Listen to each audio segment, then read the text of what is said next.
Hello students, welcome to my channel. I am Rashmi, your maths teacher. तो इस video में आज हम स्टार्ट करने जा रहे हैं हमारी क्लास 12 का चैप्टर नंबर 3 मैट्रिसेस, या फिर इसको हम मैट्रिक्स भी कहते हैं। तो मैट्रिक्स आपका सिंगुलर फॉर्म होता है, और अगर एक से ज्यादा मैट्रिक्स होगी तो हम उसको क्या कहेंगे? मैट्रिसेस कहेंगे। तो ये जो है वो इसका यहाँ पर क्या है? प्लूरल फॉर्म है। ठीक है, ये आपका सिंगुलर है, ये प्लूरल फॉर्म है, और कोई दोनों वर्ड में कोई डिफरेंस नहीं है। तो एक्चुअल में आपका मैट्रिक्स होता क्या है, इसकी क्यों जरूरत है? तो मैट्रिक्स जो है या मैट्रिसेस जो है वो आपका एक डेटा को रिप्रेजेंट करने का तरीका है। तो डेटा को रिप्रेजेंट करना हमने स्टैटिस्टिक्स चैप्टर में भी पढ़ा था कि हम बार ग्राफ से या अलग टेबुलर फॉर्म में या ग्राफिकल फॉर्म में डेटा को रिप्रेजेंट करते हैं। तो सेम इसी तरह से मैट्रिसेस भी डेटा को रिप्रेजेंट करने का तरीका है, एक मोड ऑफ रिप्रेजेंटेशन है डेटा का, जिससे कि हमारी कैलकुलेशन क्या हो जाए? ईजी हो जाए। तो ये इसमें हम डेटा को कैसे लिखते हैं तो वो अभी हम यहाँ देखेंगे। फिर उसके बाद जैसे आपने नंबर्स के ऊपर अलग अलग ऑपरेशंस लगाए थे, कोई भी नंबर आप यहाँ पे ले लो, चलो हम रियल नंबर ही लेते हैं। तो उसमें हमने 4 तरह के ऑपरेशन लगाए थे: एडिशन, सब्ट्रैक्शन, मल्टीप्लीकेशन, डिवीजन। तो यहाँ हम पहले देखेंगे मैट्रिक्स एक्चुअल में होती क्या है, और उसके बाद हम उसके ऊपर भी अलग अलग ऑपरेशंस लगाएंगे कि उसके ऊपर हम ऑपरेशंस को कैसे सॉल्व करते हैं। तो ये हम यहाँ पे देखने वाले हैं। तो सिंपल स्टार्टिंग फॉर्म से स्टार्ट करते हैं कि सबसे शुरू में हमारा डेटा कैसे था और कैसे हमने उसको छोटा कर करके सबसे छोटी फॉर्म में लिखा, जिसको हम के यहाँ पे मैट्रिक्स कहते हैं। तो जैसे मैंने यहाँ पे एक डेटा लिया है कि राधा, स्टार्टिंग में हम डेटा को ऐसे ही लिखते थे। ये मैंने बुक में से एग्जाम्पल लिया कि राधा के पास 15 नोटबुक है, 6 पेन्स है। फौजिया के पास 10 नोटबुक्स है, 2 पेन्स है। सिमरन के पास 30 नोटबुक है, 5 पेन्स है। तो स्टार्टिंग में जब हम डेटा जो था हम उसको इस तरीके से लिखते थे कि कोई भी डेटा को हमें लिखना है तो इस तरह से बड़ा बड़ा करके हमें बार बार लिखना पड़ता है, इसके पास इतनी नोटबुक, इतने पेन्स है। तो उसके बाद हमें एक छोटा तरीका मिला था जो कि था हमारा टेबुलर फॉर्म। तो हम वहां पे क्या करते थे? टेबल बनाते थे, नेम लिख लेते और ये आपकी नोटबुक्स, पेन्स लिख लेते, बार बार सेम सेंटेंसेस की फॉर्म में नहीं लिखते थे। ओके, तो ये हमारी होगी टेबुलर फॉर्म। हमने यहाँ पे तीनों नाम यहाँ लिख दिए, नोटबुक्स यहाँ लिख दी और पेन्स यहाँ लिख दिए। तो बस अब हमने जो भी डेटा आएगा उसमें बार बार इतना बड़ा बड़ा सेंटेंस ना लिख करके हम सीधा लिखेंगे राधा के पास इतनी नोटबुक है, इतने पेन्स है। फौजिया के पास इतनी नोटबुक है, इतने पेन्स है। तो ये टेबल लिखना हमारे लिए उससे ज्यादा ईजी हो गया। अब मैट्रिक्स जो है उसने हमारा काम और इजी बना दिया। ये जो है इसने ये जो तरीका है इसमें भी हम डेटा को ही लिखेंगे, लेकिन ना इस तरह से लिखेंगे ना इस तरह से लिखेंगे। हम यहाँ पे क्या करते हैं? एक ट्रे की फॉर्म बनाते हैं। तो मैट्रिक्स फॉर्म कैसे होगी? ये इससे भी छोटा रूप है। ना हमें ये लिखने की जरूरत है, ना ये लिखने की जरूरत है, ना ये लिखने की जरूरत है। ओनली हम इसमें क्या लेते हैं? ओनली नंबर्स को हम यहाँ पे लिखेंगे। सिर्फ ये नंबर्स उसके अंदर यहाँ पर आएंगे। तो कैसे लिखेंगे? यहाँ देखो, हम इस तरह से एक यहाँ पे ट्रे बनाते हैं। ठीक है, तो ये इस तरह से हमने यहाँ पे ट्रे बना ली, और इसमें हम नोटबुक्स को पहले लिखेंगे। 15 हो गया, 10 हो गया, 13 हो गया, और इसके बाद हम इसमें 6 लिखेंगे, पेन्स लिखेंगे और 5 लिखेंगे। तो इस तरह से हम यहाँ पे एक ट्रे बना के, इस तरह से हम यहाँ पे ब्रैकेट बना करके और ओनली डेटा को यहाँ पे लिखेंगे। डेटा मीन्स कि ओनली नंबर्स को या फंक्शंस को। अभी आपको डेफिनेशन बताएंगे ना तब आपको अच्छे से क्लियर होगा। अभी सिर्फ बेसिक आपको समझ रहे हैं कि मैट्रिक्स फॉर्म हमारी ये होती है जिसके अंदर हम सिर्फ डेटा को लिखते हैं, मीन्स की नंबर्स एंड फंक्शंस को यहाँ पे लिखते हैं। तो अब इसको पढ़ने का तरीका भी अलग होता है कि जैसे यहाँ पे था कि राधा हैज, ये हमारा रॉ डेटा है कि राधा के पास 15 नोटबुक है, 6 पेन्स है। तो हमने नोटबुक एक साथ लिख दिया, पेन्स यहाँ पे एक साथ लिख दिया। तो जब हम यहाँ पे मैट्रिक्स की बात करते हैं तो यहाँ पे 2 चीजें आती है। एक यहाँ पे आता है रॉ और दूसरा यहाँ पे आता है कॉलम। ये चीज यहाँ पे हमारी होती है। जैसे टेबुलर फॉर्म में हमारी टेबल होती है, इसमें हमारा सिंपल सेंटेंस होता है, और इसके अंदर हमारा जो डेटा होता है वो क्या होता है? रो एंड कॉलम की फॉर्म में होता है। तो रो मतलब क्या हो गया? रो एंड कॉलम तो आपको पता ही होगा। कॉलम हमारी होती है ये, अब क्लास के अंदर जब आप यहाँ पे बैठते हो तो ये हमारी कॉलम होती है, और ये हमारी यहाँ पर क्या होती है? रो होती है। तो ये हमारी यहाँ पर कितनी रो है? ये पहली रो है। इस तरह से ये हमारी रो होती है। तो ये पहली रो है, फिर ये आपकी यहाँ पर क्या है? दूसरी रो है। क्योंकि आप जब आप ऑपरेशन लगाओगे ना तो ये रो एंड कॉलम आपको वहां पे समझ में आना चाहिए। रो एंड कॉलम से ही हम वहां पर देखेंगे। फिर ये आपकी यहाँ पर क्या है? थर्ड रो है। तो ये आपकी थर्ड रो गई। और अगर हम यहाँ से इस तरह से देखेंगे तो मैं देखो अलग कलर लेके आती हूँ। तो ये हमारी होती है कॉलम। तो ये पहली कॉलम और ये दूसरी कॉलम। काउंट हमेशा यहीं से होगा, रो 1, रो 2, रो 3। तो रो का मतलब होता है जो सोती हुई होती है, जो क्या होती है? हॉरिजॉन्टल होती है। और कॉलम हमेशा किसको काउंट करना है? जो वर्टिकल होती है। तो मैंने इसको किस तरह से याद रखा? ये कॉलम जो होगी ना इस तरह से वर्टिकल होगी, और रो आपका यहाँ पर किस तरह से होगा? जो सोती हुई होगी। रो आपका कैसे होगा? ये आपने रो लिखा, ये सोती हुई होगी, और ये कॉलम है तो ये आपकी यहाँ पर क्या होगी? वर्टिकल होगी। कभी कभी आप रो कॉलम में भूल जाते हो तो इस तरह से आप लेटर से यहाँ पे आ सकते हो। आर बना के इसको सुला दो, सी की लाइन यहाँ पे आ रही है, इसको यहाँ पे खड़ा कर दो। तो इस तरीके से आप यहाँ पे याद कर सकते हो, जैसे मैंने अपने 11th-12th क्लासेस में इसको याद किया था, मैं वैसे ही आपको बता रही हूँ। तो ये सी लग के ये वर्टिकल कॉलम सारे आपके वर्टिकल होंगे और रो जो होगी वो आपकी यहाँ पर क्या होगी, सोती होगी। तो ये मैट्रिक्स फॉर्म होती है। मैट्रिक्स फॉर्म के अंदर एक ट्रे होती है जिसके अंदर हम सिर्फ यहाँ पर नंबर्स को लिखेंगे या फंक्शंस को लिखेंगे। तो फंक्शंस हमारे यहाँ पर क्या हो सकते हैं, sine theta, cos theta, tan, या फिर आपके रूट एक्स हो गया या root y x plus x square हो गया, कोई इक्वेशन इस तरह से हो सकता है। और इसके अंदर आपके क्या होंगे, रोज होंगे, जो सोते हुए होंगे वो रोज होंगे और जो वर्टिकल होंगे वो आपके यहाँ पर क्या होंगे, कॉलम्स होंगे। तो ये हम यहाँ पे मैट्रिक्स फॉर्म में डेटा को कैसे लिखना होता है, कैसे अरेंज करना होता है, ये हम यहाँ पर सीख गए हैं। अब हम इसके बाद देखते हैं डेफिनेशन क्या होती है। तो डेफिनेशन से पहले एक और चीज देख लो, ये आपको समझ में आएगा, रोज है, कॉलम है, और ये जो अंदर नंबर्स है ना, इनको हम यहाँ पे क्या कहते हैं, एलिमेंट्स कहते हैं। इनको हम यहाँ पर क्या कहेंगे, एलिमेंट्स। जैसे आपने सेट्स के अंदर एलिमेंट्स होते हैं ना, वैसे मैट्रिक्स के अंदर भी आपके एलिमेंट्स होते हैं। या तो हम इनको एलिमेंट्स कहेंगे या फिर और इनका एक और नाम है, या फिर इनको हम एंट्रीज कहेंगे, बट हम मेनली यहाँ पे एलिमेंट्स ही इसको देखेंगे। एलिमेंट्स ही ज्यादातर हम बोलेंगे, एंट्रीज को हम नहीं बोलेंगे, ठीक है। तो क्वेश्चंस भी आपको दिए होंगे तो एलिमेंट्स के ही से ही आपको पूछेंगे। तो तीन चीज आपको मैट्रिक्स के अंदर याद रखनी है। एक ट्रे बनानी है, उसमें ये सोते हुए रो होंगे, खड़े हुए वर्टिकल आपके कॉलम होंगे, और अंदर जो भी डेटा आपका यहाँ पर फिल होगा उसको हम या तो एलिमेंट्स कहेंगे या फिर हम उसको एंट्रीज कहेंगे। तो मेनली आप क्वेश्चन में यहाँ पर अभी एलिमेंट्स ही इसको बोलोगे। अब डेफिनेशन देखते हैं। तो डेफिनेशन हमारी यहाँ क्या हो गई, इट इज रेक्टेंगुलर अरेंजमेंट। तो मैथमेटिकल फॉर्म में हम उसको अरे भी कहते हैं या एरे भी कहते हैं। तो मैट्रिक्स आपके यहाँ पे क्या होती है, एक तरह का रेक्टेंगुलर अरेंजमेंट होता है डेटा का, जो in form of rose and columns. तो सारी चीज मैं आपको पहले समझा चुकी हूँ, रोज क्या होता है, कॉलम्स क्या होता है, डेटा यहाँ पर क्या होता है। तो अब डेफिनेशन आपको अच्छे समझ में आ गई कि हमारे पास अगर इस तरह से आपको एग्जाम्पल, फर्स्ट एग्जाम्पल देखोगे ना, तो आपको इस तरह से वहां पे डेटा दिया हुआ है। अब आपको कहेंगे कि इस डेटा को मैट्रिक्स फॉर्म में लिखो, तो आप क्या कहोगे, यहाँ से एक तरह के सारे नोटबुक्स उठाओगे, सारे पेन्स उठाओगे, एक यहाँ पर ब्रैकेट से ट्रे बनाओगे और उसमें इस तरह से उसको अरेंज कर दोगे रोज एंड कॉलम्स की फॉर्म में। तो हम क्या कहेंगे, यह जो अरेंजमेंट है ये किस तरह का अरेंजमेंट है, कि रेक्टेंगुलर फॉर्म का अरेंजमेंट है, किसका, डेटा का। और वो अरेंजमेंट किस फॉर्म में है, रोज एंड कॉलम्स की फॉर्म में है। तो डेटा का मतलब यहाँ पे क्या हो जाता है, डेटा का मतलब नंबर्स हो गया एंड फंक्शंस हो गया। फंक्शंस क्या होता है उसका भी एग्जांपल मैं लिखती हूँ।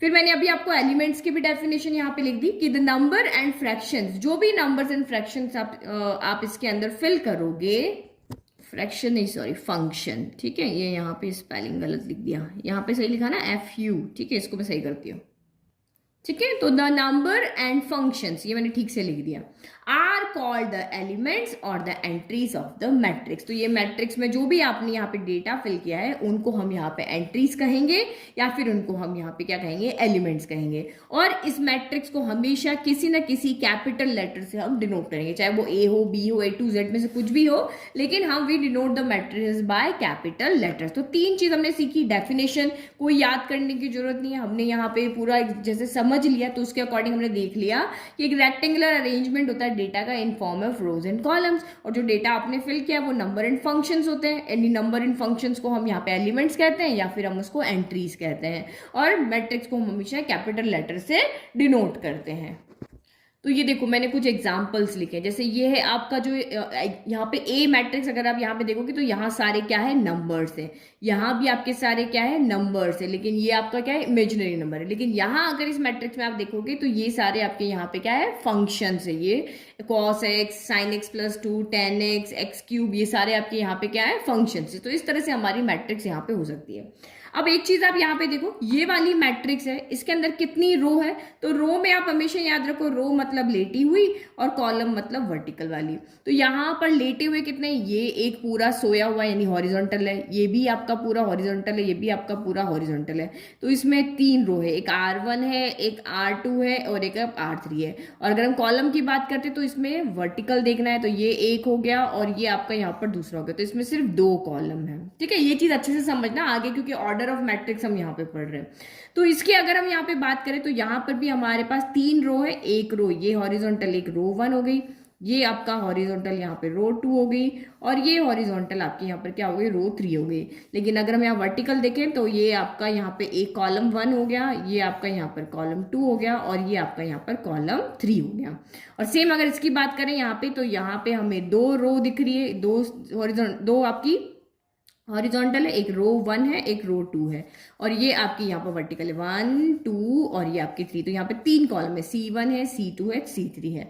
तो हर एक मैट्रिक्स का यहाँ पर क्या होता है, एक ऑर्डर होता है। तो ऑर्डर जैसे हम यहाँ पे एडिशन और मल्टीप्लीकेशन में ऑर्डर मैटर नहीं करता है, लेकिन मैट्रिक्स में हमेशा ऑर्डर मैटर करेगा। जैसे आप देखो 2 + 3 करोगे तब भी आपका 5 आएगा, और 3 + 2 करोगे तब भी आपका यहाँ पर 5 आएगा। लेकिन यहाँ पे जो ऑर्डर होता है, ऑर्डर आपका रो बाय कॉलम की फॉर्म में होता है। क्या होता है, रो बाय कॉलम की फॉर्म में होता है। तो यहां आप कॉलम बाय रो नहीं कर सकते हो। हमेशा किसी भी मैट्रिक्स का अगर आप ऑर्डर लिखोगे तो रो, यहां मल्टीप्लाई का मतलब मल्टीप्लीकेशन नहीं होता है। ये जैसे हम किसी भी कोई भी चीज, अगर हम कोई शीट भी जैसे लेकर के आ रहे हैं बाजार से, तो हम उसको क्या बोलते हैं, लंबा इंटू चौड़ाई की फॉर्म में बोलते हैं। तो यहाँ पे मल्टीप्लाई थोड़ी ना करते हैं, लेंथ इंटू ब्रेथ बोलते हैं। या ये रूम का क्या, यहाँ पे एरिया कितना है, तो हम लेंथ बाय यहाँ पर ब्रेथ के अकॉर्डिंग देखते हैं। तो इसका मतलब यहाँ पे मल्टीप्लाई नहीं होता, ये पढ़ने का तरीका है। तो सेम यहाँ पर भी रो बाय कॉलम या रो क्रॉस कॉलम इस तरह की फॉर्म में लिखते हैं। तो जब भी आप किसी भी मैट्रिक्स का ऑर्डर देखोगे तो रो पहले लिखोगे, कॉलम बाद में लिखोगे। तो पहले डेफिनेशन देखते हैं, फिर इन 3 का हम यहाँ पे ऑर्डर क्या होगा वो देखेंगे। तो डेफिनेशन क्या होगी, अ मैट्रिक्स हैविंग m रोज। तो हम वेरिएबल की फॉर्म में इसको लिख रहे हैं कि कोई भी एक मैट्रिक्स है जिसमें m रोज है एंड n कॉलम्स है, तो उस मैट्रिक्स का ऑर्डर क्या होगा, m क्रॉस n होगा। अब इसको ऐसे पढ़ो या m बाय n होगा, ऐसे पढ़ो। तो अगर हम यहाँ पे हमारी ऊपर वाली मैट्रिक्स देखते हैं कि ये a मैट्रिक्स की अगर हम यहाँ पे बात करते हैं, तो इसका भी यहाँ पे a मैट्रिक्स का यहाँ पर क्या होगा, ऑर्डर यहाँ पर क्या हो जाएगा, ऑर्डर हमें पता है यहाँ पर किसके इक्वल होता है, रो क्रॉस कॉलम के इक्वल होता है। हमने अभी यही सीखा। तो इसमें रोज कितनी है, 1 2 3, 3 रोज है, तो यहाँ पे 3 आ जाएगा। और कॉलम कितने हैं, तो 2 कॉलम है। यहाँ पे C1 C2 2 ही तो कॉलम है, तो ये 3/2। तो इस मैट्रिक्स का ऑर्डर यहाँ पे क्या हो जाएगा, 3/2। तो हम यहाँ पे इसके जो मैट्रिक्स होगी ना, उसके लेग में यहाँ कॉर्नर पे छोटा सा यहाँ पे इस तरह से लिख देते हैं। ऑर्डर हमेशा हम यहीं पे लिखते हैं।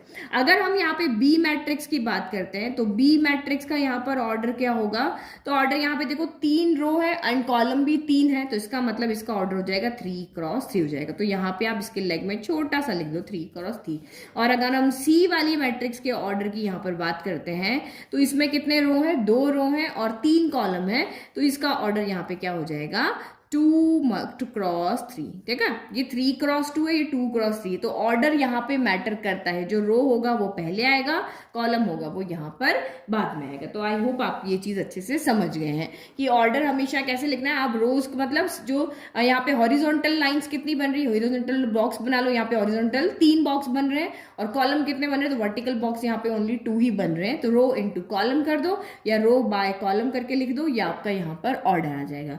ठीक है, अब यहाँ पे क्या होगा कि कुछ क्वेश्चंस यहाँ पे आपको ऐसे देंगे कि आपको कहेंगे कि ये 3x2 की मैट्रिक्स है, कोई भी एक मैट्रिक्स है जो 3x2 की है। 3x2 मतलब जिसका ऑर्डर जो है वो 3x2 है। तो आप मुझे यहाँ बताओ कि उस मैट्रिक्स में कितने एलिमेंट्स होंगे। आपको ऑर्डर दिया हुआ होगा। देखो यहाँ पे इस मैट्रिक्स चैप्टर में 1 मार्क के बहुत सारे क्वेश्चंस बन सकते हैं। तो जितने भी क्वेश्चंस आपको जहां से भी बन सकते हैं वो मैं आपको सारे बता रही हूँ। तो पहला क्वेश्चन तो आपका ये बनेगा कि आपको मैट्रिक्स दी हुई होगी और आपको ऑर्डर पूछेंगे। तो ऑर्डर के लिए आपको कुछ नहीं करना, रोज देखनी है, कॉलम देखना है, इनको क्रॉस करके लिख देना। ऑर्डर इसमें मैटर करता है, रो पहले आएगा, कॉलम बाद में आएगा। ठीक है, फिर आपको ये पूछेंगे कि भाई अगर आपकी 3x2 की एक मैट्रिक्स है तो उसमें एलिमेंट्स कितने होंगे, नंबर ऑफ एलिमेंट्स यहां पर कितने होंगे। तो जब भी आपको किसी मैट्रिक्स का ऑर्डर दिया हुआ हो और आपको पूछे कि उसके अंदर एलिमेंट्स कितने होंगे, तब आप उस ऑर्डर को मल्टीप्लाई करके देख लो। 3 2 6 होता है, देखो अंदर 6 एलिमेंट है, 1 2 3 4 5 6। 3 क्रॉस 3, आपको एलिमेंट्स पूछा है तो 3 3 कितना होता है 9 होता है, तो अंदर देखो 9 एलिमेंट्स है, 1 2 3 4 5 6 7 8 9। फिर आपको यहाँ पे कहा ये वाली हमारी 2 क्रॉस 3 की थी, तो 2 क्रॉस 3 आपको ऑर्डर दिया है तो आपको पूछेंगे कि अंदर कितने एलिमेंट्स है, तो 3 2 6, तो आप कह दोगे 1 2 3 4 5 6 एलिमेंट्स है। तो एलिमेंट्स निकालने का फॉर्मूला हमारा होता है कि जो ऑर्डर आपको दिया हुआ है उन दोनों को आप यहाँ पे प्रोडक्ट कर लो, उनका मल्टीप्लाई कर लो, तो आपको अंदर यहाँ पे एलिमेंट्स पता चल जाएंगे। फिर इसके बाद एक और चीज़ है, पहले ये भी लिख लें क्योंकि नोट्स हमारे प्रॉपर होने चाहिए। तो ये रहा हमारा फॉर्मूला कि ऑर्डर में मल्टीप्लाई नहीं करना है, सिर्फ साइन है, और number of elements in matrix के अंदर मल्टीप्लीकेशन करना है किसका, number of rose and number of columns का। तो देखो जैसे एग्जांपल है number of elements in 3 cross 4 matrix, तो मल्टीप्लाई करो 3 इंटू 4 कितना हो जाएगा, तो 3 मल्टीप्लाई बाय 4 है, तो 3 मल्टीप्लाई बाय 4 कितना हो गया 12, उसके अंदर 12 एलिमेंट होंगे। और 3 क्रॉस 5 की ऑर्डर की मैट्रिक्स है, तो वहां पे नंबर ऑफ एलिमेंट्स कितने होंगे, तो 5 3 से आपके क्या हो जाएंगे 15 हो जाएंगे। तो ये हमारा दूसरी तरह का क्वेश्चन हो गया। अब आपको यहाँ पे क्या कहेंगे, कोई भी एक मैट्रिक्स के लिए आपको जैसे एक फंक्शन दिया होगा कि आपकी मैट्रिक्स लाइक की एक्स क्यूब फॉर्म में है, तो आपको यहाँ पे कहेंगे कि आप पहला वाला एलिमेंट यहाँ बताओ, दूसरा बताओ, तीसरा बताओ, तो वो कैसे बता रहे हैं, किसी भी ऑर्डर, आपको ऑर्डर यहाँ दिया हुआ है, अब इस मैट्रिक्स के अंदर आपको एलिमेंट्स निकाल करके बताने हैं, तो वो कैसे निकालोगे, तो उसके लिए आपको क्या पता होना चाहिए कि कोई भी मैट्रिक्स है उसका जनरल फॉर्म पता होना चाहिए कि यहाँ पे एलिमेंट लाना है तो वो क्या पुट करने पर आएगा, यहाँ पे एलिमेंट लाना है तो वो क्या पुट करने पर आएगा। तो एक चीज यहाँ पे देखो, सिंपली मैं आपको समझाती हूँ। देखो ये इसी को हम यहाँ पे देखते हैं, ठीक है, इस ए वाली मैट्रिक्स को ही देखते हैं जनरल फॉर्म में। तो देखो ये रो 1 है और कॉलम 1 है, तो ये दोनों, ये यहाँ आ रहा है, ये यहाँ आ रहा है, तो दोनों का क्रॉस यहाँ पे आ रहा है, तो इसका मतलब यहाँ पे जो भी एलिमेंट यहाँ पे आ रहा है उसका रो भी 1 है और कॉलम भी 1 है। अगर मैं इसकी बात करती हूँ तो यहाँ इस 5 वाले एलिमेंट के लिए रो का नंबर क्या है, तो 1 है, और कॉलम का नंबर क्या है, तो 2 है। ये यहाँ आ रही है, यहाँ दोनों यहाँ के क्रॉस हो रहे हैं ना, तो ये रो 1 के अंदर आ रहा है और कॉलम 2 के अंदर आ रहा है। तो इसका मतलब आप यहाँ पे समझ गए, इसका एड्रेस क्या है कि पहली रो में दूसरे कॉलम में हूं, ये अपना एड्रेस बस यहाँ पे लिख रहा है। तो ये कह रहा है मेरी रो नंबर तो 1 है लेकिन मेरा कॉलम नंबर यहाँ पे क्या है 2 है। फिर इसके पास आए तो ये कहेगा कि मैं दूसरी रो में तो हूं, मैं कहाँ पर हूं, दूसरी रो में हूं, दूसरी रो में हूं तो पहले रो आता है, और कौन से कॉलम में हो, तो पहले कॉलम में हो, तो इसका मतलब यहाँ पे 2 1 हो गया। फिर इसकी बारी आई, ए का मतलब यहाँ पे जो भी नंबर आ रहा है, तो ये क्या कहेगा √5 कहेगा मैं दूसरी रो में हूं, क्योंकि पहला रो लिखते हैं, और आपका कॉलम नंबर क्या है, तो मैं दूसरे कॉलम में हूं, तो ये 2 2 आ गया। अब इसकी बारी आई तो ये कहेगा भाई मैं तो तीसरी रो में हूं, तो तीसरी रो 3rd लिख दिया। कॉलम नंबर क्या है भाई तुम्हारा, तो मेरा कॉलम नंबर है 1 हो गया। फिर सेम 6 को पूछेंगे तो ये भी ये कहेगा मैं तीसरी रो में हूं और मेरा कॉलम नंबर 2 है। तो ये हमारा जनरल फॉर्म होता है। अगर अब आपको यहाँ पे कोई भी इक्वेशन दे कि ए के लिए हमें जो अंदर एंट्री भरनी वो x³ फॉर्म में भरनी है, यहाँ पे इस तरह से भरनी है ना, तो आप यहाँ पे वैल्यू पुट करके इसके अंदर और आप इसको सॉल्व करोगे, यानी कि आपको ये जो एंट्री होगी ना ये आपको AIJ फॉर्म में दी हुई होगी इस तरह से। तो वो अभी हम देखेंगे कैसे सॉल्व करते हैं। अभी पहले हम इसमें कंफ्यूज ना हो, पहले इसमें आप सिर्फ अभी ये देखो कि जनरल फॉर्म में हम यहाँ पर इसके एलिमेंट्स को कैसे लिखते हैं। तो मैंने आपको समझा दिया, बस आप यहाँ देखो ये हमेशा 11 12 13 14 चलेगा, ये 21 22 23 24 चलेगा, ये 31 32 33 34 ऐसे चलेगा। नीचे हो जाएगा तो 41 42 51 इस तरह से चलेगा। तो ये हमारी जनरल फॉर्म होगी। तो जनरल फॉर्म लिख लें। तो यहाँ पे जो हमारे एलिमेंट्स होते हैं ना उसको हम m एंड n से डिनोट करते हैं, कि रोज को हम m वेरिएबल से डिनोट करते हैं, कॉलम को हम n से डिनोट करते हैं, ठीक है। तो जैसे यहाँ पे रोज 1 है 2 है 3 है 4 है, तो ऐसे करते करते n तक जाएगी, और कॉलम आपका 1 है 2 है 3 है, तो ये कॉलम आपका चलते चलते कहाँ तक जाएगा, n तक जाएगा वेरिएबल की फॉर्म के अंदर। तो हमने यहाँ पे टॉपिक का नेम दिया नेम ऑफ एलिमेंट्स, हम यहाँ पे एलिमेंट्स को क्या कर रहे हैं, नेमिंग कर रहे हैं। तो ये जो हमारी मैट्रिक्स हम यहाँ पे जनरल फॉर्म में लिख रहे हैं, इसका ऑर्डर हमने लिया है m क्रॉस n लिया, तो ये हमारा रो हो गया और ये हमारा कॉलम, यानी कॉलम मैक्सिमम कहाँ तक जाएगी, n तक जाएगी, और रो कहाँ तक जाएगी, m तक, यानी कि इसके अंदर कितनी रो होगी, R1 होगी, R2 होगी, R3 होगी, और ऐसे करते करते ये हमारा Rm तक जाएगा, क्योंकि m क्रॉस n हमने ऑर्डर लिया ना, वेरिएबल है कोई भी ले सकते हो लेकिन मैंने बुक के अकॉर्डिंग लिया है, और कॉलम इसने n लिया तो हमारी C1 कॉलम होगी, C2 होगी, C3 होगी, और ऐसे करते करते ये आपकी Cn तक जाएगी। तो वही बस आप यहाँ पे क्रॉस करके लिखो, ये 1 1 है ना, तो पहले एलिमेंट को हम A11 कहेंगे, ये 1 1 2 है तो उसके एलिमेंट को 1 2 कहेंगे। ये 1 3 है तो यहाँ पे 1 3 आ जाएगा। तो आप यहाँ पे क्या देख रहे हो, रो यहाँ पे चेंज नहीं हो रही, कॉलम बार बार चेंज हो रहा है, क्योंकि इसके सामने वाली सारी चीजें जो है उसमें रो तो 1 ही है। तो यहाँ पे भी आपका क्या हो जाएगा, R 1 हो जाएगा और N हो जाएगा। फिर R 2 है तो अब यहाँ पे क्या हो जाएगा, 2 1 हो जाएगा, तो ये आपका 2 1 हो गया। फिर यहाँ पे क्या हो जाएगा, A 2 2 हो जाएगा। तो जनरल फॉर्म आनी आपको जरूरी है, क्योंकि कोई भी रैंडम एलिमेंट अगर निकालना है तो वो इसी तरीके से आएगा। फिर 2 3 हो जाएगा, तो ये आपका A 2 3 हो गया, और 2 यहाँ पे क्या हो जाएगा, N हो जाएगा। तो यहाँ पे देखो आपका रो का नंबर कहीं पर भी चेंज नहीं हुआ। और इस तरह से कॉलम देखोगे ना तो कॉलम का नंबर सेम रहेगा। देखो ये 1 है ना तो 1 1 रहा, ये 2 है तो 2 2 रहा। मतलब जिसके सामने, इसके सामने के एलिमेंट्स में रो का नंबर चेंज नहीं होगा और इसके सामने के एलिमेंट्स में कॉलम का नंबर चेंज नहीं होगा। तो ये अगेन 3 1 हो जाएगा, तो ये A 3 1 हो गया, ये A 3 2 हो जाएगा, तो ये A 3 2 हो गया, ये A आपका क्या हो जाएगा, 3 3 हो जाएगा। ऐसे चलते चलते यहाँ पे क्या हो जाएगा, अच्छा मैंने R लिख दिया, यहाँ पर A आएगा, क्या हो जाएगा 3 N हो जाएगा। अब आगे और चलते रहो चलते रहो, तो इस तरह से अपने चलते रहे, तब जनरल फॉर्म लिखनी है ना। तो ये क्या हो जाएगा, A कॉलम नंबर क्या है M, और रो नंबर है M, कॉलम नंबर है 1, A M 1 हो गया। फिर ये आपका A M 2 हो जाएगा, फिर ये आपका A M 3 हो जाएगा। फिर इस तरह से आगे आएंगे तो A M N हो जाएगा। यहाँ पे आएगा ना A M इधर से लेगा, N इधर से लेगा, तो ये M N हो गया।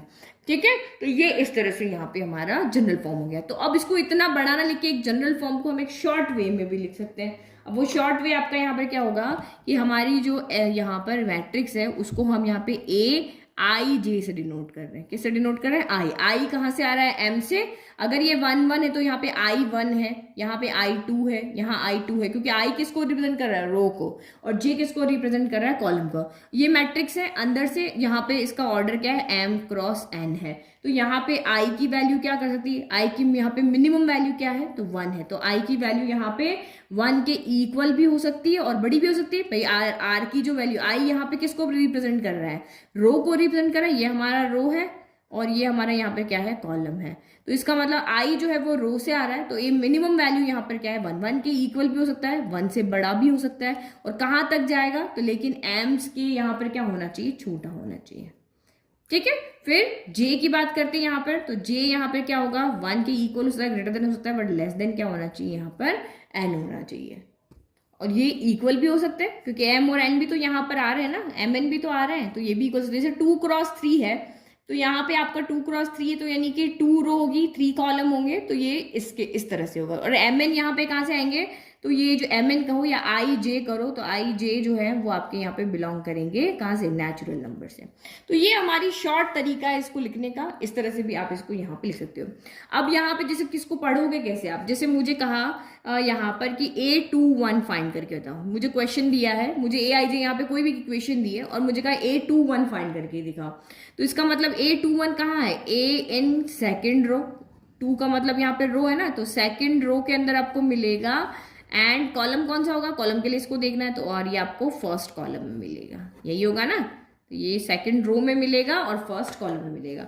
अगर यही मुझे A32 का है तो आप कहाँ जाओगे, A32 मुझे थर्ड रो में मिलेगा, थर्ड रो में मिला और कॉलम सेकंड होगी, तो ये यहाँ पर इधर थर्ड रो में चलते जा रहे हैं, कॉलम इधर से, देखो एक इधर से चलेगा एक इधर चलेगा, दोनों जहां मिलेंगे वो आपका यहाँ पर वो नंबर आ जाएगा। तो इसके लिए क्या हो जाएगा, A इन थर्ड रो, हमें थर्ड रो में मिलेगा, और कहाँ पे मिलेगा, third row and second column. इसके लिए हमें ऐसे चलना है और इसके लिए हमें ऐसे चलना है, तो ये आपका यहाँ पर हो गया सेकंड कॉलम।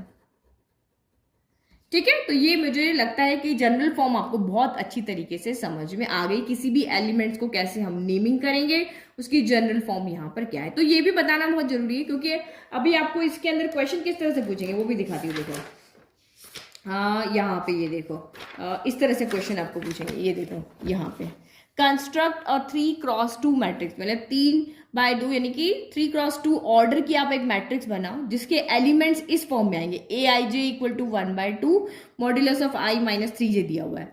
तो अब आपको यहाँ पे एक मैट्रिक्स बनानी है, तो 3x2 की मैट्रिक्स इस तरह से बनेगी, मतलब उसमें ये एलिमेंट होंगे। 3x2 मतलब 3 तो रो होगी और 2 कॉलम होंगे, तो 3 रो बना दी, 2 कॉलम बना लिए। अब आपको A11 लाना है तो I की जगह 1, J की जगह 1 रखेंगे। ये देखो इसने किया, I की जगह 1 रखा, J की 1। A12 लाना है तो I की जगह 1, J की जगह 2 रखेंगे, क्योंकि I रो है और J क्या है, कॉलम है।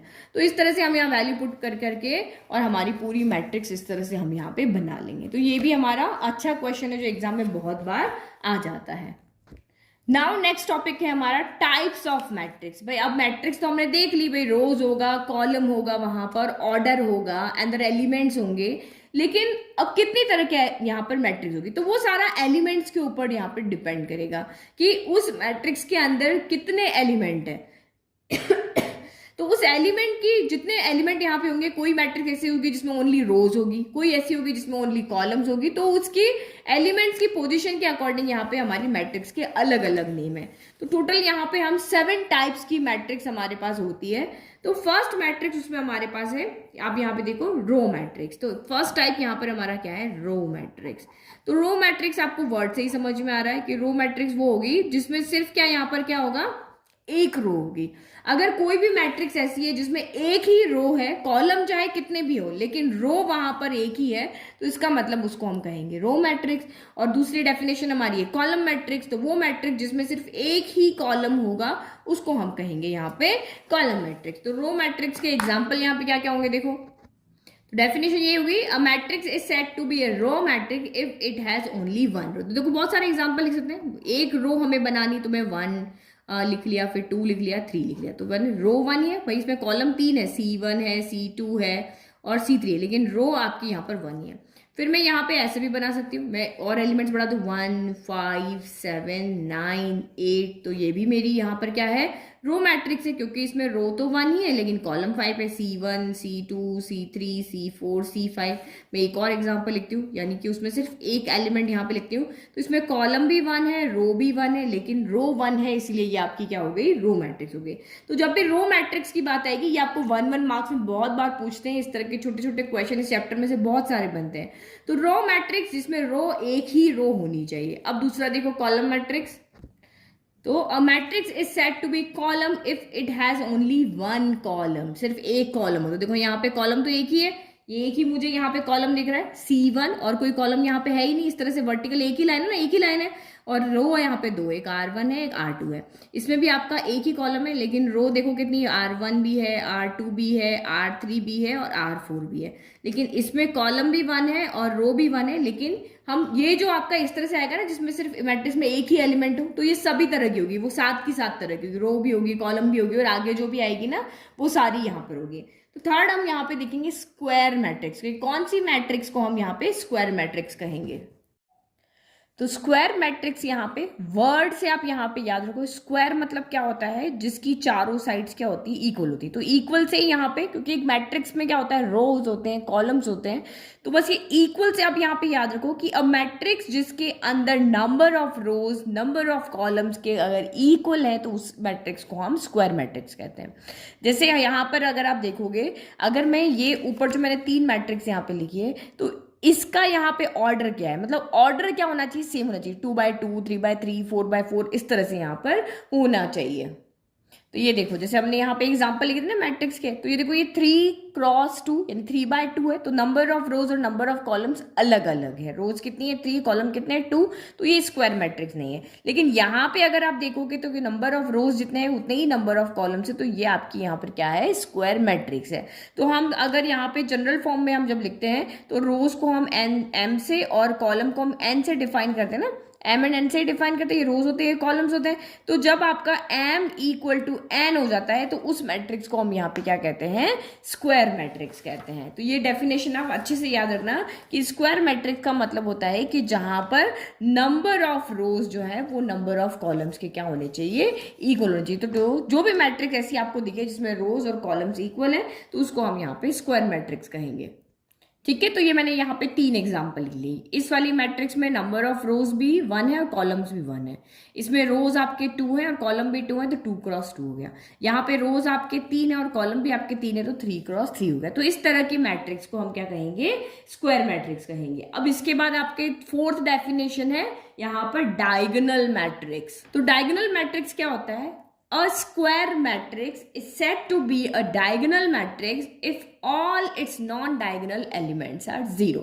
तो डायगोनल मैट्रिक्स होने के लिए फर्स्ट कंडीशन ये है कि वो एक स्क्वायर मैट्रिक्स होनी चाहिए. स्क्वायर मैट्रिक्स यानी कि उसमें number of rose and number of columns क्या होने चाहिए, इक्वल होने चाहिए. तो सबसे फर्स्ट कंडीशन वो एक स्क्वायर मैट्रिक्स होनी चाहिए. और दूसरी कंडीशन ये है कि उसके डायगोनल पे जितने भी एलिमेंट है वो होने चाहिए, लेकिन नॉन डायगोनल एलिमेंट यहाँ पे क्या होने चाहिए, जीरो होने चाहिए. मतलब जितने डायगोनल मैट्रिक्स के अंदर जो भी एलिमेंट है वो सिर्फ डायगोनल पे होने चाहिए, बाकी सारे एलिमेंट्स क्या होने चाहिए, जीरो होने चाहिए. जैसे ये 2 क्रॉस 2 की स्क्वायर मैट्रिक्स है तो सिर्फ डायगोनल पे एलिमेंट होने चाहिए, 5 और 3 नहीं होना चाहिए, इसकी जगह क्या होना चाहिए, जीरो होना चाहिए. अगर हम इस वाले यहाँ मैट्रिक्स को देखें तो ये हमारी यहाँ पर क्या है, स्क्वायर मैट्रिक्स है, तो इसके डायगोनल पे एलिमेंट होने चाहिए, बाकी सारे नॉन डायगोनल एलिमेंट क्या होने चाहिए, जीरो होना चाहिए. जैसे ये एग्जाम्पल आप यहाँ पे देखो, ए मैट्रिक्स यहाँ पे 2 क्रॉस 2 की, तो स्क्वायर मैट्रिक्स है, तो इसके डायगोनल पे एलिमेंट है, बाकी सारे एलिमेंट यहाँ पे अगर जीरो है तो ये आपकी डायगोनल मैट्रिक्स हो जाएगी. सेम अगर हम बी वाली को देखते हैं तो यहाँ पे आपके डायगोनल पे ही यहाँ पर एलिमेंट्स है, √3 है, √5 है, √6 है, तो ये डायगोनल पे एलिमेंट है और बाकी सारे एलिमेंट्स यहाँ पे क्या है, जीरो है, तो ये भी हमारी एक स्क्वायर मैट्रिक्स है, बट ये एक डायगोनल मैट्रिक्स भी है. क्योंकि स्क्वायर मैट्रिक्स का कहने का सिर्फ ये देखना होता है कि उसमें number of rose and number of columns equal होने चाहिए.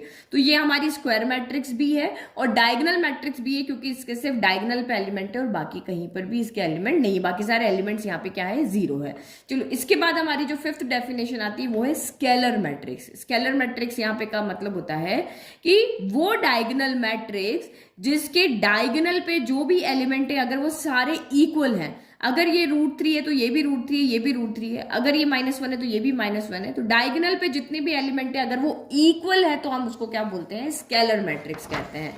तो इसकी डेफिनेशन दोनों की सेम है.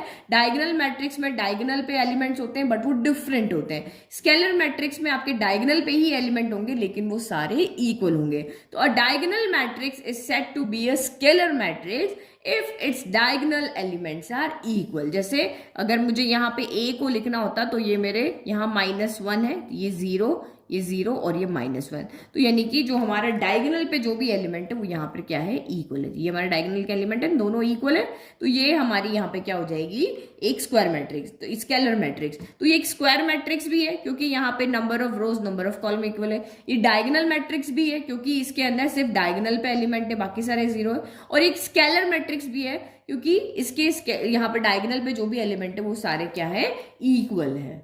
जैसे ये एक और एग्जांपल मैंने लिखा कि यहाँ पे डायगोनल पे जितने भी एलिमेंट है वो सारे आपके क्या है, इक्वल हैं, तो इसका मतलब ये आपकी क्या है, स्केलर मैट्रिक्स है.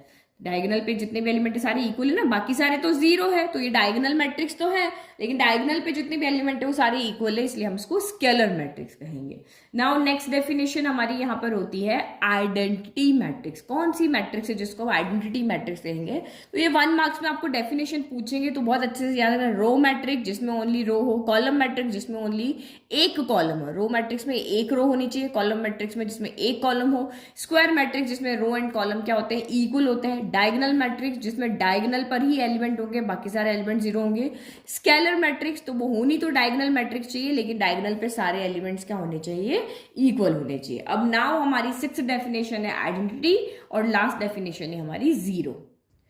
तो आइडेंटिटी मैट्रिक्स यहाँ पे क्या होती है, तो एक स्क्वायर मैट्रिक्स जिसके अंदर डायगोनल के एलिमेंट अगर 1 1 हो, ये 2 क्रॉस 2 की है, ये आपकी 3 क्रॉस 3 की है, ये 1 क्रॉस 1 की है. तो आप यहाँ पे क्या देख रहे हो, डायगोनल पे जितने भी एलिमेंट है वो आपके सारे क्या है, 1 है, तो इसको हम यहाँ पे आइडेंटिटी मैट्रिक्स कहेंगे.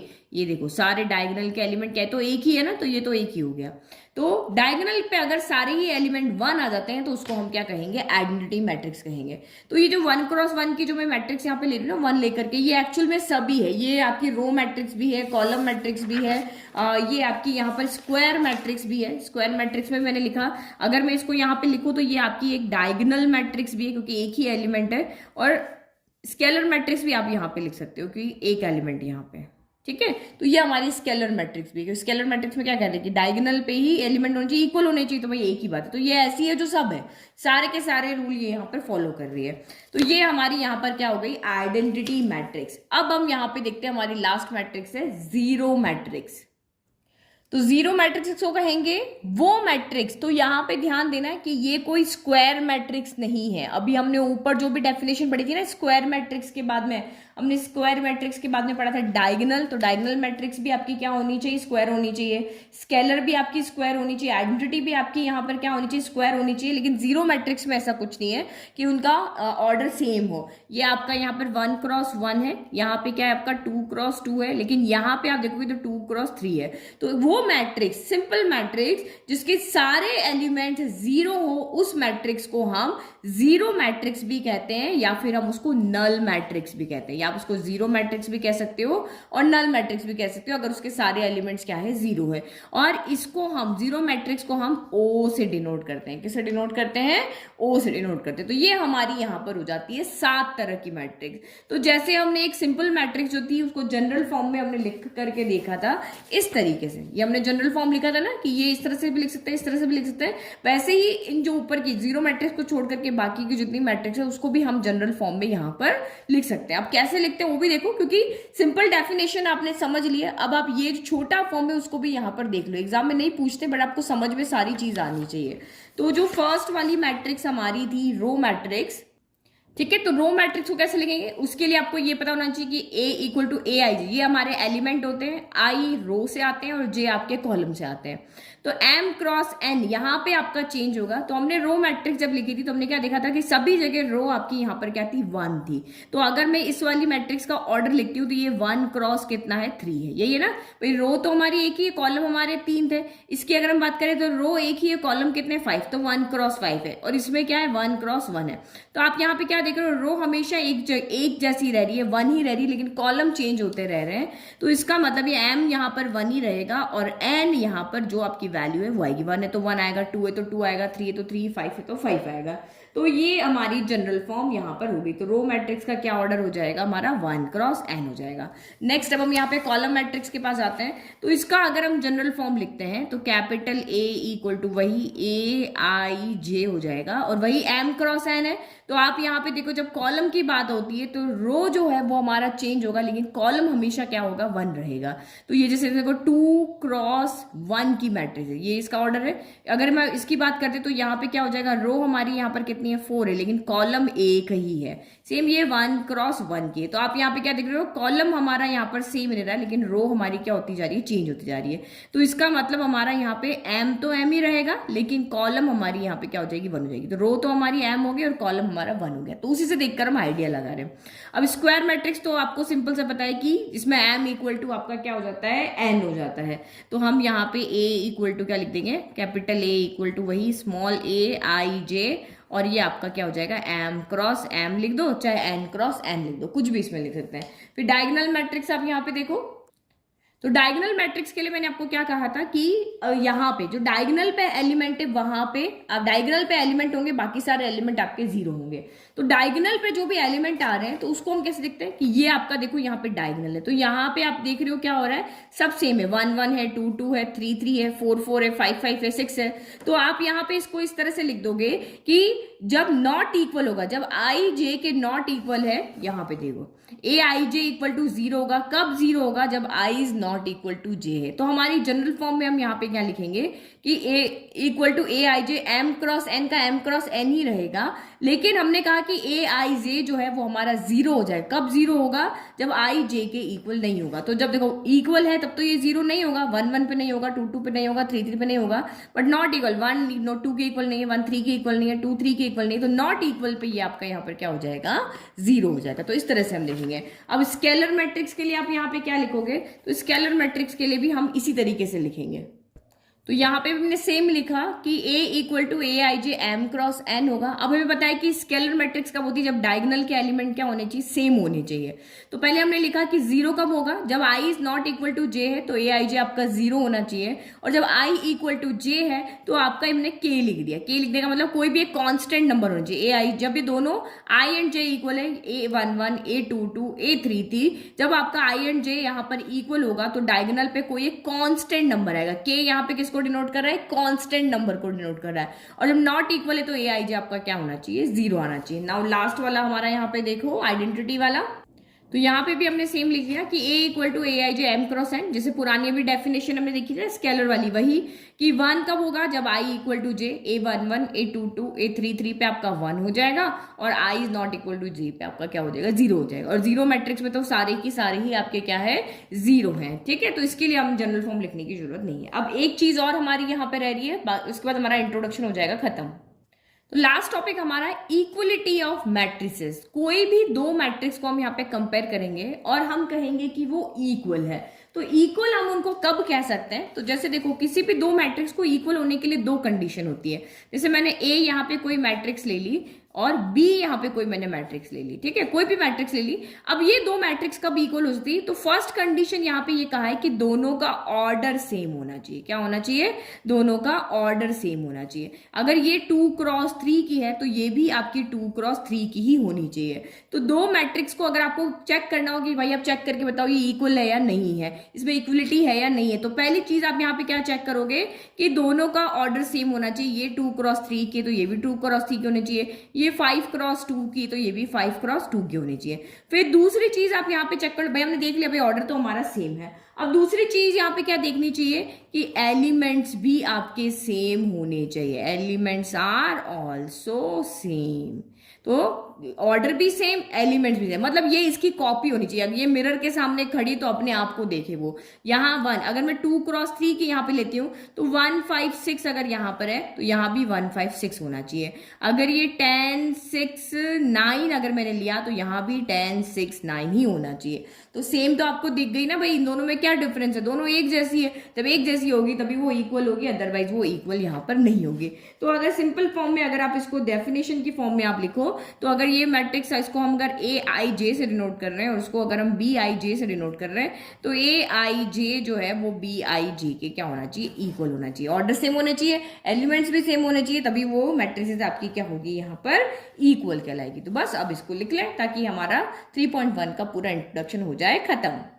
ठीक है, तो डेफिनेशन तो आपको समझ में आ गई। Two matrices are said to be equal if they have of same order. तो सेम ऑर्डर है ये 3x2 ऑर्डर की है, ये भी 3x2 ऑर्डर की है और उनके करस्पॉन्डिंग एलिमेंट्स भी क्या होने चाहिए, इक्वल होने चाहिए। अगर ये दोनों मैट्रिसेस आपकी इक्वल है तो यहाँ पे पहला इसका A11 इसके A11 के यानी x इक्वल टू 5 होना चाहिए, इसका A12 इसके A12 के, क्योंकि एलिमेंट्स भी है ना A11 A12 A21 A22 A31 A32 इसी तरह से ना।